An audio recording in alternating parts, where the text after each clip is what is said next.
اس video میں انبیاء اور رسول کی تاریخ بتائی اور دکھائی جائے گی۔ یہ منظرنامہ زمین پر پہلے انسان اور نبی حضرت آدم علیہ السلام سے لے کر حضور نبی اکرم و افضل و آخر الزماں صلی اللہ تعالی علیہ وآلہ وسلم کی ولادت پاک تک کا مختصر زمانی سفر ہے۔ حضرت آدم علیہ السلام پہلے انسان اور نبی اور سب انسانوں کے باپ ہیں، اور ان کی زوجہ محترمہ حضرت حوا رضی اللہ عنہا ہے، جو کہ تمام انسانوں کی ماں اور روئے زمین پر پہلی خاتون ہے۔ حضرت آدم علیہ السلام اور حضرت حوا رضی اللہ عنہا کی زمین پر آمد سے متعلق کوئی متفقہ رائے موجود نہیں، لیکن بعض تاریخ دانوں کے مطابق یہ واقعہ 90 صدیوں پہلے کا ہے۔ اسی طرح آپ دونوں کے مقام نزول کا بھی علم نہیں ہے۔ حابیل اور قابیل حضرت آدم علیہ السلام کے بیٹے تھے۔ قابیل نے کسی تنازع پر اپنے بھائی حابیل کو قتل کر دیا۔ اس واقعے کو قرآن پاک میں بھی بیان کیا گیا ہے۔ یہ تاریخ انسانی کا پہلا قتل ہے، اور علماء کرام کے مطابق قیامت تک ہونے والے ہر قتل کے گناہ کا ایک حصہ قابیل کو ملتا رہے گا، جیسا کہ ہر برائی کا ایک حصہ اس شخص کو ملتا ہے جس نے اس برائی کا آغاز کیا ہو۔ حضرت ادریس علیہ السلام کی آمد۔ مورخین کے مطابق حضرت آدم علیہ السلام اور حضرت ادریس علیہ السلام کے درمیان 380 سال کا فصل ہے۔ حضرت ادریس علیہ السلام قلم کا استعمال کرنے والے پہلے انسان تھے، شاید اسی لیے ان کا نام ادریس ہے، جس کے معنی ہے درس دینے والا۔ حضرت نوح علیہ السلام پہلے رسول ہیں۔ بعض مورخین کے مطابق آپ علیہ السلام کا زمانہ حضرت آدم علیہ السلام سے 1600 سال بعد کا ہے۔ قرآن کریم کے مطابق اللہ تعالیٰ نے آپ کو 950 برس کی عمر عطا کی۔ اللہ تعالیٰ نے آپ کو انسانوں کی اصلاح کے لیے مبعوث فرمایا، لیکن ایک طویل عرصہ دعوت و تبلیغ کے باوجود لوگوں نے آپ علیہ السلام کی تکذیب کی، جس کے نتیجے میں اللہ تعالیٰ نے اس قوم پر پانی کا عذاب بھیجا۔ غالباً یہ پہلا عذاب ہے جو زمین پر اللہ پاک کی طرف سے بھیجا گیا، جس سے اس وقت تک کے سارے انسان مارے گئے، سوائے ان کے جو آپ علیہ السلام پر ایمان لا چکے تھے اور آپ علیہ السلام کے ساتھ اس کشتی میں سوار تھے جو آپ نے اللہ تعالیٰ کے حکم اور مدد سے تیار کی تھی، لیکن یہ چند ہی لوگ تھے۔ اس واقعے کے بعد نسل انسانی حضرت نوح علیہ السلام کے 3 بیٹوں سے آگے چلی، اسی لیے آپ علیہ السلام کو آدم ثانی بھی کہا جاتا ہے۔ آپ علیہ السلام کے بیٹوں کے نام سام، حام اور یافس تھے۔ حضرت نوح علیہ السلام کے بیٹوں کی نسل سے جو قومیں وجود میں آئیں، وہ بھی بالآخر گناہوں اور بری باتوں میں ملوث ہو گئیں۔ ان میں سے ایک قوم کی طرف اللہ تعالیٰ نے حضرت ہود علیہ السلام کو بھیجا، جس کا ذکر قرآن پاک میں موجود ہے، لیکن پھر وہی ہوا، اس قوم نے سرکشی کی اور آپ علیہ السلام کی مخالفت کی، جس کی وجہ سے ان کو بھی اللہ تعالیٰ کی طرف سے عذاب نے آ لیا۔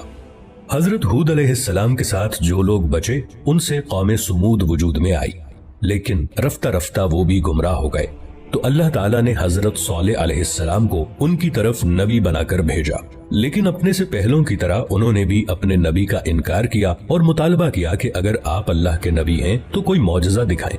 آپ علیہ السلام نے اللہ سے دعا کی، جس سے ان کی آنکھوں کے سامنے پہاڑ کی چٹان سے ایک اونٹنی برآمد ہوئی، لیکن انہوں نے اس معجزے کو دیکھ کر ایمان لانے کی بجائے اس واقعے کو جادو کہہ کر رد کر دیا اور اپنی غلطی پر بضد رہے، تو ان کو بھی عذاب نے آ لیا اور نیست و نابود کر دیے گئے۔ اس دور کو قبل از ابراہیم علیہ السلام کہتے ہیں۔ اس دور کی مستند تاریخ موجود نہیں ہے۔ حضرت ابراہیم علیہ السلام تقریباً 2200 قبل مسیح عراق میں پیدا ہوئے۔ آپ علیہ السلام کو انبیاء کا باپ کہا جاتا ہے کہ آپ علیہ السلام کی نسل سے ہی بعد کے تمام انبیاء کا ظہور ہوا۔ آپ کی قوم بت پرست تھی اور ان کے سردار کا نام نمرود تھا۔ وہ آپ علیہ السلام کی توحید کی دعوت و تبلیغ کی وجہ سے آپ علیہ السلام کا سخت مخالف تھا۔ اسی دشمنی کے سبب اس نے آپ کو آگ میں ڈالنے کا حکم دیا۔ جب آپ علیہ السلام کو آگ میں ڈالا گیا تو وہ اللہ کے حکم سے ٹھنڈی ہو گئی اور آپ علیہ السلام کو کوئی نقصان نہیں پہنچا۔ یہ واقعہ قرآن پاک میں موجود ہے۔ آپ علیہ السلام کی 2 بیویاں تھیں، ان سے 2 بیٹے پیدا ہوئے اور وہ دونوں نبی تھے۔ حضرت حاجرہ رضی اللہ عنہا سے حضرت اسماعیل علیہ السلام اور حضرت سارہ رضی اللہ عنہا سے حضرت اسحاق علیہ السلام۔ اس دور کو بعد از ابراہیم علیہ السلام کہتے ہیں۔ اس دور کی کچھ تاریخ موجود ہے اور اسے انگلش میں پوسٹ ابراہم ایرا کہتے ہیں۔ حضرت ابراہیم علیہ السلام کے بھتیجے حضرت لوط علیہ السلام کو اللہ تعالیٰ نے ایک قوم کی طرف بھیجا جو کہ فحش کاموں میں مبتلا تھی۔ آپ علیہ السلام نے بہت چاہا کہ وہ لوگ غلط اور غلیظ کاموں سے باز آ جائیں، لیکن انہوں نے آپ علیہ السلام کی بات نہیں مانی اور وہ بھی ماضی کی قوموں کی طرح اللہ تعالیٰ کے غیظ و غضب کا شکار ہو گئے۔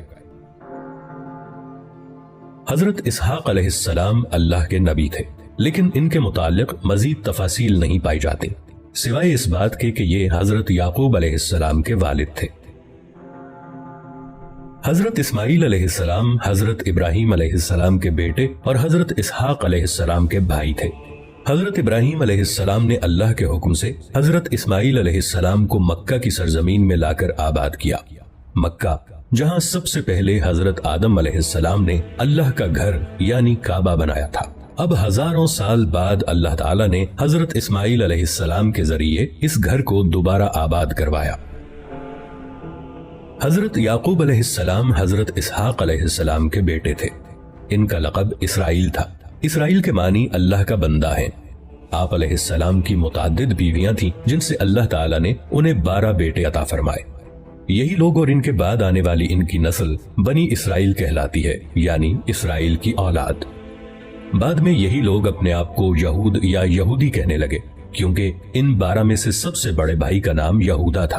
یہ لوگ اپنے آبائی ملک عراق سے ہجرت کر کے فلسطین آ گئے تھے۔ انہی میں سے عیسائی بنے جو کہ اپنی نسبت حضرت عیسیٰ علیہ السلام سے منسوب کرتے ہیں۔ انہی لوگوں کو قرآن مجید کی اصطلاح میں اہل کتاب کہا جاتا ہے۔ ان 12 بھائیوں میں سے سب سے چھوٹے بھائی کا نام یوسف علیہ السلام تھا۔ یہ اللہ کے نبی تھے اور بہت حسین و جمیل تھے۔ حضرت یعقوب علیہ السلام حضرت یوسف علیہ السلام سے بہت محبت کرتے تھے۔ یہ چھوٹے بچے سے فطری لگاؤ تھا، لیکن دوسرے بھائیوں کو یہ بات بری لگنے لگی اور وہ حضرت یوسف علیہ السلام سے حسد کرنے لگے۔ اسی حسد اور بغض و عناد نے انہیں اپنے بھائی یوسف علیہ السلام کے قتل پر آمادہ کر دیا، لیکن قتل پر سارے متفق نہ ہوئے، اس لیے انہوں نے یوسف علیہ السلام کو ایک کنویں میں پھینک دیا۔ اس کنویں کے پاس سے کوئی قافلہ جا رہا تھا۔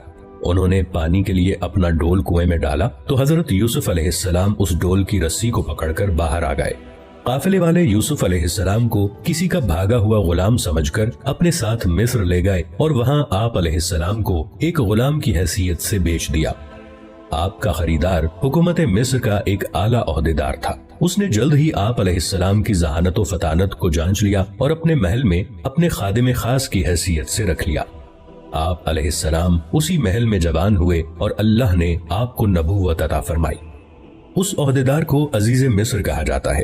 اس کی بیوی زلیخا نے آپ علیہ السلام پر عصمت دری کا جھوٹا الزام لگا کر آپ علیہ السلام کو جیل بھجوا دیا۔ آپ علیہ السلام نے 7 سال جیل میں گزارے، لیکن جیل میں بھی دوسرے قیدیوں کی تعلیم و تربیت کرتے رہے۔ پھر مصر کے بادشاہ کو ایک خواب آیا تو اس کے مشیر نے کہا کہ وہ ایک شخص کو جانتا ہے جو کہ اس خواب کی صحیح تعبیر بتا سکتا ہے۔ آپ علیہ السلام کو جیل سے محل میں لایا گیا۔ آپ علیہ السلام نے بادشاہ کے خواب کی عقلی اور منطقی تعبیر بتا دی، جس سے وہ بہت متاثر ہوا۔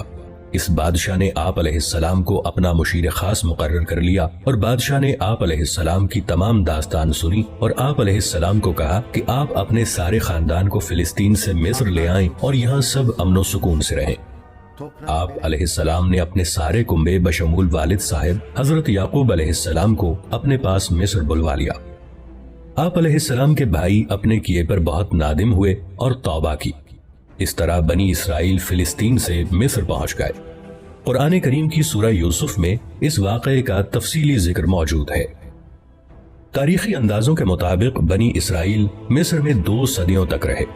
اس عرصے میں ان 12 بھائیوں کی نسل لاکھوں کی تعداد کو پہنچ گئی، لیکن پھر مصر میں بادشاہت تبدیل ہو گئی۔ نئی حکومت نے ان سے مراد چھین لی اور انہیں اپنا غلام بنا لیا۔ یہ بنی اسرائیل کی قید یعنی کیپٹیوٹی کا دور تھا۔